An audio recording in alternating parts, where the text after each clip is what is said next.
Welcome to this new channel. Well, it's not exactly a new channel, but it's been pretty vacant for a while. And now we're going to turn it into specifically learning about AI and my experiences of learning AI and sharing that with you for some of you who may want to build an app. And as you can see by the title, yes, I accidentally built another app and I got heaps of learning from it. So if you're new here, my name is James and I have been deep diving, building apps religiously, probably for the last 8 to 9 months, just going all in on building different apps. And before that, I worked in technology recruitment, but decided after doing that for 8 years, I had enough and wanted to build my thing. And to be fair, I've always had the dream of building my own tech product. However, I knew hiring them were very expensive. And now that we have AI, I think it's an absolute golden opportunity that we have, that we can all build something and get it out there in the open. And so, yeah, this channel is all about just sharing those learnings with you. And I want to talk a little bit about my most recent app,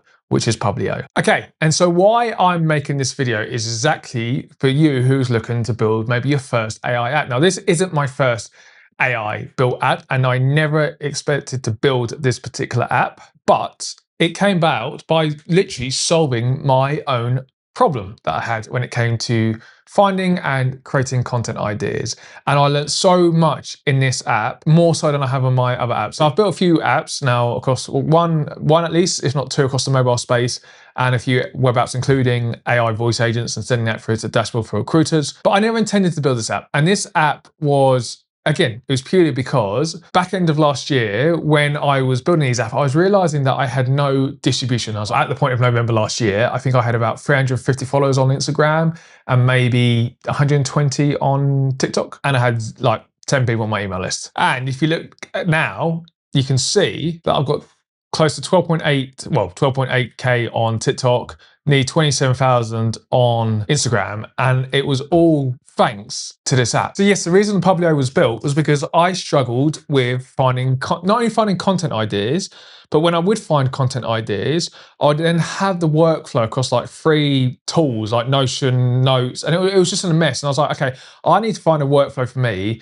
that allows me to find ideas, that allows me to save those ideas in like an idea library or something like that, and then take those ideas over to a library, for example, or like a section where I can plan and script and edit, but also then have a board that I can see where everything was at. So I know what's in sort of planning mode, what's in scripting mode, and what's published, okay? And I was like, oh, I'll just build my own tool. Look, at the end of the day, I'm building it for me. Who cares if no one else uses it? I'm just building this for me and literally to help my workflow and create content. And to be fair, this is where I find all the ideas. So let me show you on the inside quickly. So this is Publio, and this is where I find all my ideas. So when I want to come and search, so if I just say, for example, James M. Wild, I can do my date, let me just do this, for example, I can see, and I might just speed this up quickly. There we go. And now you can see that I've got all these videos, and you can see what I've saved already. Well, these are mine, to be fair, so I don't need that, but you can see the different ideas by views and whatnot, and I can save them. And when I save them, I can save them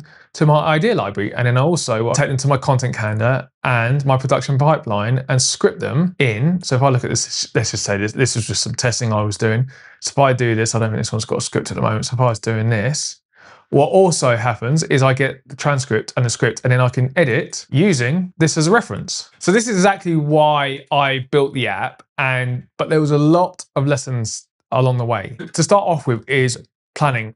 A lot of the other apps I've built, I have not planned properly enough. To be fair, when I first started building apps, I didn't plan, I just prompted my way. And then I obviously started to learn and plan a lot better. But even when you think you planned enough, you haven't. That's from my experience, is planning. And so I use this particular tool called BMAD, which has, if you look down here, and I could just install this in my terminal in Claude Code, and I use this, and you get different agents that you can use. If you have a look at the agents, let's have a look. You've got testing agents. I don't know if it says all the agents it has here. I'm sure it does somewhere. Let me have a look. I'm not sure where all the agents are, but essentially it has a Scrum Master, a test architect, an architect, a dev, product person, an analyst, a UX UI person as well. And I may have missed a couple, but essentially I think there's like 9 or 10 of these agents. And the beauty of it is it runs like an agile kind of development team in your session. Okay, so if I go, okay, we got this piece of information, I will actually sit and plan out with BMAD first but you can use this party mode as well, where you can get them all. And so there's specific agents that will run, for example, the tech architecture, the product requirement document, write the stories and whatnot. And then what you can do is use a party mode to basically get into peer reviewing everything and kind of set that into like a product requirement document and also just an architecture. Now, even though I've done that from the first time, my learnings from using BMAD is I didn't push hard enough and question enough. And you almost from my own experience with building apps, you literally have to like question the AI and act as if like you have no knowledge. And look, what I've found is you pick it up as you go along. Okay, you pick up the right questions to ask. It just comes through trial and error and building, and you learn new things. But because I didn't question hard enough some of the things, because I'm a non-technical person, I don't know how to recode, I've got no idea how to recode. But because I didn't ask questions enough of the AI to just double check everything and confirm, it missed a few gaps, which ultimately did cause me a few problems down the line, especially when it came to my app, for example, when I would save something to the folders, it wouldn't show up. Now, again, I'm still learning from this, but it wouldn't actually show up in the folders. It would take ages to show folders. And when I wanted to move it to production, to this bit here in the script editing, and if we go back onto one of these scripts here, for example, and I go onto this for a second, what would happen is this would take ages to load, and it was all unformatted. It's a Next.js project, and I was running it. I started to deal with Next.js serverless, and I wasn't, again, I'm not a techie. This is just all me learning as I go and trying to pick things up as I go. But I didn't actually have API routes between the different functions of this app. So it meant that sometimes the UX, for example, when I would download a transcript or accept a transcript, it would take 2 to 3 minutes. And it was so frustrating. I just found the user experience. And actually what discovered is, actually, we should have built some API routes between these these pages that would have taken it away, and it was a lot quicker. And that was a massive learning for me, because I had this out in production and it was taking 2 to 3 minutes and I was like, this is too slow. Now, the next mistake I made was when it came to GitHub. So in your IDE, when you have it with GitHub, you can create branches. Okay, so let's say you've got the main app. So when I first started coding, I was just doing everything on main. So every time I made a change, to be fair, even at the start, I wasn't using GitHub. I was just doing everything locally. But when I did start to obviously learn about GitHub and stuff, even though I knew that from my time with tech recruitment, I was just doing everything on main. So again, I am learning as I go with this, and I was doing as a non-coder, and I was doing everything on main. So when I was pushing changes through, it was just overwriting it. And to be fair, on some of those other apps, I don't know whether those changes were good, because we know that AI has a good chance of hallucinating and breaking things right within your app. It is a thing. And I wasn't doing things on main. So when I eventually went on to the feature branches of things in the previous app, I was like, okay, every time I'm going to do a new feature, I'll just do it on a new branch. It'll just be easier, just so I don't break anything. And then I can do a pull request, check it, and make sure we're all good. But what I didn't do was and at this point, I wasn't using CodeRabbit. I would do the feature branch. I was making some changes, and what I didn't check was the code. I didn't question the AI enough. I didn't question the AI. Again, from my own experience, I almost have to act as like I'm like a 5-year-old using this for the first time, trying to just literally learn from scratch and question everything the AI does. Because what it did was that actually the changes had overwritten some working code. And I think it was also my fault, where I was making some changes and I must have been doing something at the same time or in a different branch, I'm not too sure. And it kind of changed it with the old code and broke it. That is what I think it happened. So for 2 days, literally for 2 days, this would not work. Because what happens is, as soon as you press plan mode, it automatically transcribes. So using AI, so I use Assembly AI here for this. It costs very little. Okay, so what happens is it will take the audio from the video here, as you can see, because it'll play the video here. I ask every guest at the end of the podcast. Okay, and it will extract the hook and take it for transcript. Now this transcript was in my database. Well, what was happening is, with the AI, firstly, it wasn't downloaded into my database. And so I was trying to call it from Assembly AI. So that caused a massive problem. It caused a long delay. But when I did get it into my database and I was trying to extract it, because I had written something or broken something on here, because I hadn't checked and questioned the AI and I just assumed it was right, it broke this, and it meant this wasn't working. So again, I was out in production with a live app and this transcript wasn't working. The only way you could do it is manually extract the script, I should say. This transcript was not working. So the hook wasn't working, the transcript wasn't working, which is the main kind of function of the app. It took me 2 days to fix it. I just couldn't figure out what was going on. Eventually we debugged, and again, it was learning. And I was like, okay, going forward, I know this needs more planning, because even though this app was the way it is now and it's only version 1, it was different from when I first started building it. Again, because it didn't have a lot of planning. When I first started building this app, all it had was the script stuff, and the script editor was completely different to what it is now. And I've iterated as it's gone along. To be fair, I've done exactly the things you shouldn't do. Like, you probably should build a wait list. I didn't. I should have probably, even though I planned initially what I want, I didn't actually think of what I want down the line. And so I didn't really code for this properly, if I'm being honest, or plan for it properly. Again, it's like, okay, I'd rather, for example, something else I was just working on the other day, it took me 5 to 6 hours to plan using the Beam methodology and just plan. I just wanted to plan and make sure that we've got everything in place possible. Now, of course, things are going to change as we go, like in an agile world and whatnot, but I didn't plan enough and I didn't question enough. So this broke, and it took me 2 days. And so I had to turn around and go to the customer and say, please don't use this bit because it's broken. I just couldn't fix it. And eventually I had to go to a rollback. And again, I hadn't kept enough versions of what was working. So when I did roll back, it just wouldn't work. Because at one point, neither transcript was working, neither the manual version or this version. And it just wouldn't work. Eventually, after 2 days, we got it fixed, and it taught me a lot of lessons. Okay, next, what I had to learn was monitoring. With my other apps, because even though I worked in tech recruitment, I never worked into a tech company. So with my other apps, I never had any monitoring. Okay, and I don't think enough people talk about this, especially if you're from a tech background or work at tech, you're going to know this. But if you're building apps for the first time, or maybe you built a couple of apps, you're probably unlikely, and it's fair enough, not going to know about monitoring. And basically what that is it tells you when your app goes down. So if you have no idea when your app's down and you've got users, how are you going to fix it? So 2 things. I use 2 things. So I use Uptime Robot, and that tells me, so I get monitoring alert for when my app goes down. So I get pinged. So I've got it pinged to my landing page. I've also got it pinged to my login page. I have it to my APIs and also my transcription system. So whenever that goes down, it runs on a free plan. I think you can have up to 50 monitors and it runs every 5 minutes. Now, on the pay plan, I think it's every 60 seconds. I should get up to that. But on the free plan, it runs every 5 minutes. So it constantly pings it. So I get an alert when things go down, which again, I didn't notice about my other apps. I should have thought about this sooner, and I didn't.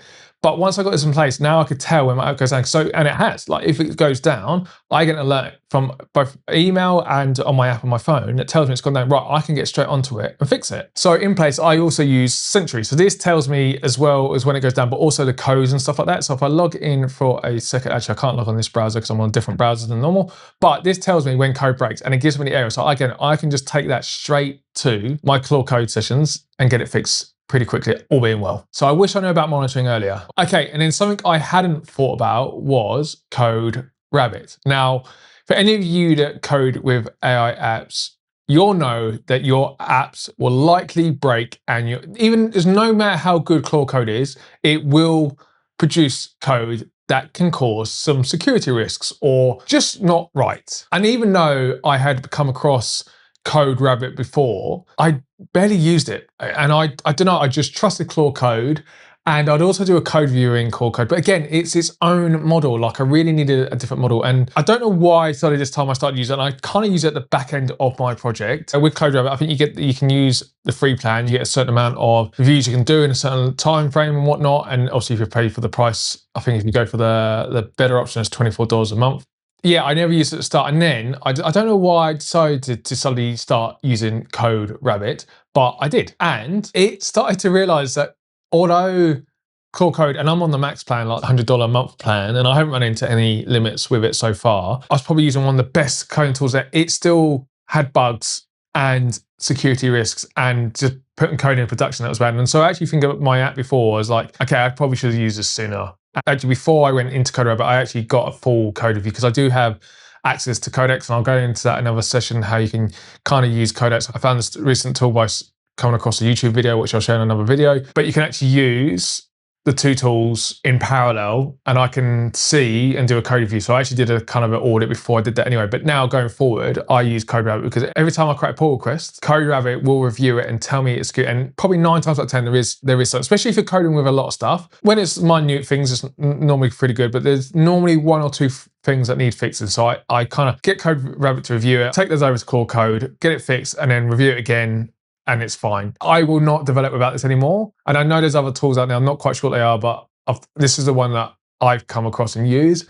And going forward, I will be using this for all my builds. Okay, searching for videos on Publio also was a bit of a thing. So let me get Publio back up again. So when I would search for videos, for example, here, as you can see, what would happen was, so if I go back onto this, if I catch this, if I go back onto this, these links, so you can hear or play it, for example, if I give it... It's a new AI tool creating unlimited motion graphics. Okay, so that will play, and if I save that, which is fine here, but if I go to save that into my idea catcher, what would happen is those links would expire. So these videos would not play after 48 hours. And obviously, if I've got an app, luckily it wasn't in production at this point, but if I've got an app that you can't play the videos, and it comes out with that missing kind of white screen or whatever it is, and just it says something that's like this, it was so ugly. And so I had to figure out a way how I could use this links to save them, and even if it's like 2, 3, 4, 5 days later, found an AI that creates this. I can play them. Okay, and that took a bit of time to figure that out, and I actually used something called Appify on the back end to use that to help with that. But yeah, that caused a lot of problem. And sometimes you might get 1 or 2 videos, and then the other videos were just gone, and it was just ugly, and you couldn't play it back. And I was like, well, this is no use. So yeah, so it took me a bit of time, and that was quite an early problem. It took me a bit of time at the start just to figure out, okay, I can use Appify, but actually, how do I save them? That means saving it, with the database logic as well. But once we got that set up now, I can see all the thumbnails and all at the start of the videos and saved. So even like if you look at this one here, for example, that was posted 29 days ago, so saved over 2 weeks. This is a $2,000 AI automation that can... It now saves, but that was an early issue I had. When it came to designing the app, and as we go back onto, if I go back onto Publio for a second, you can see it's got this kind of nav bar section. Obviously, admin's only for me only, but you can see this nav bar section if I go on the home screen and whatnot. This wasn't initially designed like this at all. And one of the things with AI apps that I found, obviously they're using a lot of the same templates. So when you start from scratch with no design direction, again, and that all comes into the planning. When you design from scratch with no design direction, you're getting pretty much the same templates, and a lot of them look very AI generated and no framework. And so when you come to designing your app or thinking about building your app, you need to start thinking about what kind of designs you like from the off. So when I first actually started, if I go back onto the app for a second, this sidebar, because I kind of like these sidebar things, but it never was here, this color. It was actually, I think it was actually like a purpley color or pink color, if I remember off the top of my head. And these weren't set up like this, these cards weren't set up like this either. But what I used to get my inspiration for any app, so every time I'm now doing a new build or anything like that, what I use for me is I use this site, Mobbin. Okay. And this has a library, it's thousands of different apps. I pay for the Pro plan yearly, so I think it cost me, I can't remember, I think it was about close to $100 to $120. I think I might have had a bit of discount on it. But with this one, you've got all different apps across. So if you give me a second, I'll just log in. So if we go to the site, you can see here, it's got across different iOS and web and different sites as well. And if I go, for example, on a web app, what I was looking for was, okay, well, and you've got different categories as well, and you can filter it by most popular or kind of latest or login screen. So if I look at the login screen, for example, what does my login screen look like? Or if I go back off this for a second, what kind of screen do I want? Let's have a look at a dashboard, for example. Let's just have a look at dashboards. Let's get a bit of understanding. You can see here, if I go this dashboard. So now I can actually start saving these and start finding ones I like and saving it and copying it and put it into core code to use that, and to use that as a bit of a reference. And I would start looking at these at the start and start saving the ones I kind of like with these, and start looking at different apps. So I'd give it maybe 5, 6 different versions, just to have a look through and give a cohesion. And that's how I landed on this here with this. And so the color changed over time. That came actually when I was doing the branding and the color and naming. But this site is great for different ideas. And for example, if you're building on mobile as well, you've got all these different things as well that you can have a look at. So if I go on here, you can see all these different maps.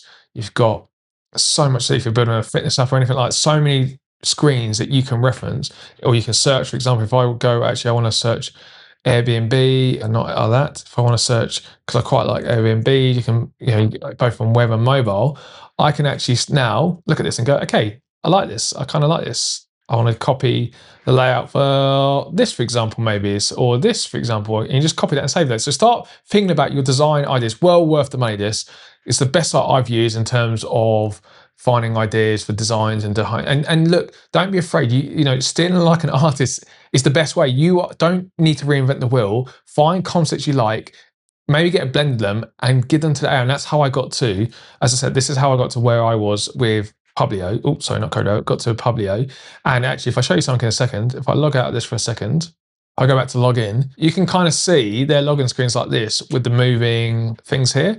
And I know that Framer used to have this. So if I just log out for a second, give me 2 seconds. So if you have a look here, you can see my login screen is quite similar to Mobbin's. And again, I think it was actually Framer that I got it off as well, who likelihood, one of those has looked at the others and took it from there. And I kind of like that concept. So don't be afraid, still like an artist, find concepts you like, use Mobbin, it's a great resource. And then when it came to naming and branding, I initially didn't know what to call this. So I think it was just called, actually in my GitHub, it's just called viral content or viral, I think it's actually called trend something or viral content. I can't remember what it was, one of the two.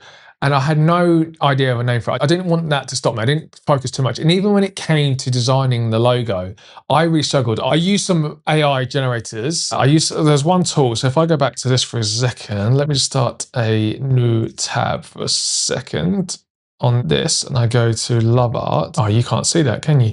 Because it's done on that. That's why. So if I go to Love Art on here, don't know if you'll be able to see that with that load up. No, it's going to come up lovable. Don't want it to come up lovable. Let's do love art. Suits for that. So I was using this to design my logos. And at the start, I found it very, very useful. When it came to Publio, I'll be honest, it struggled. Like it is a good resource. I've used it a lot of time for, it's great for like branding stuff and coming up with like things like this where you can put your logo on stuff and very quickly it is an awesome tool. But when it came to the logo, this time around, it just seemed to really struggle with it. So when I came to Publio, I was like, I'm just going to keep this super simple. I don't know what to call it. And I actually put it through ChatGPT. I kind of put the tool and what the concept, what the idea was through ChatGPT, and it just gave me ideas. And I thought, do you know what? Kind of like Publio, it's a publishing app for creators. I'll keep the logo very simple. If we go back onto this, actually onto the screen for a second, I don't know if it's the screen, this one.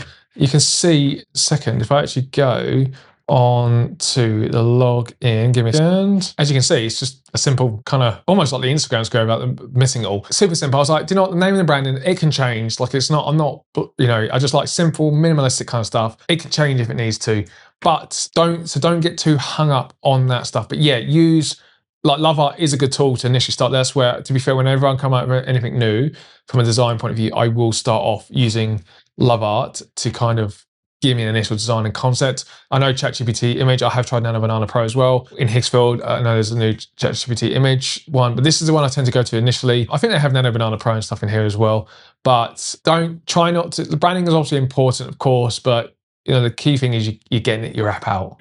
Okay, so the next, it was about, you know, is there something else to do with this app? Because I use it, other creatives, I know other creatives struggle with it. I know, in fact, the co-working space I go to, there's a friend I had there who creates content, and when I showed him the tool, it wasn't necessarily about finding the ideas, it was actually the workflow system that he found really kind of useful to him, because again, he was kind of scattered across different apps, and he was like, this is brilliant for just kind of one workflow.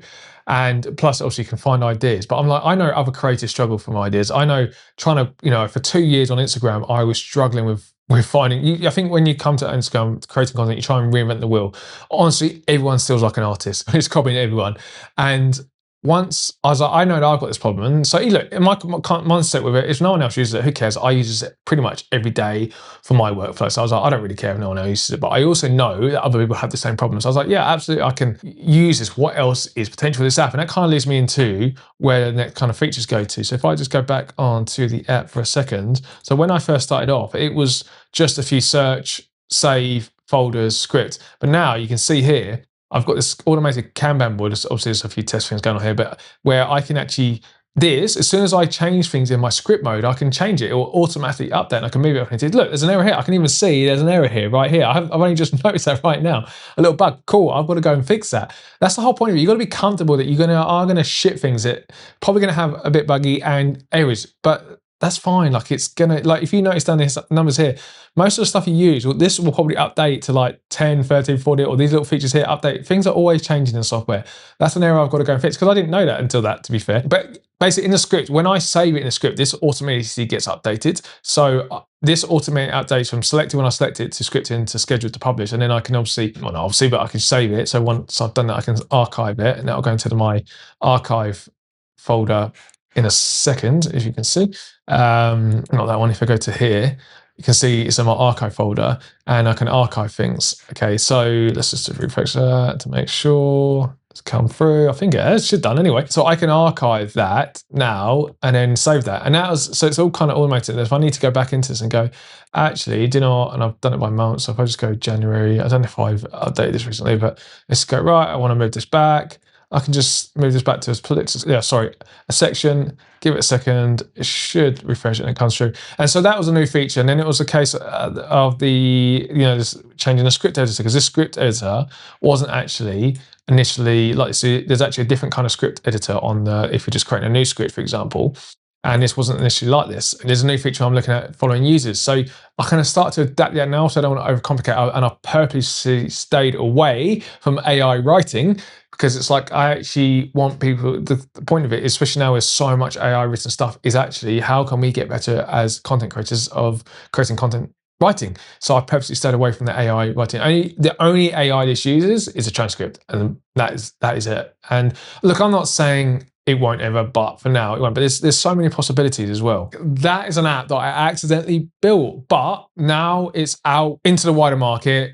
It's getting users. I'm getting good data from it where I can test things as well, even with the pricing, even with the landing page. I can test features in here as well. As I said, regardless, I'm using it for me. And my whole philosophy is I can get this to a point where if I can bring someone on board to take it, run it, and take it to the next level, great. But that's the beauty of AI. That's my philosophy of AI. It's not about doing it always solo. It's about, hey, can I get to a point where actually I can bring someone else on board to kind of run this a bit more as a developer? Because that's always the unfair advantage I have.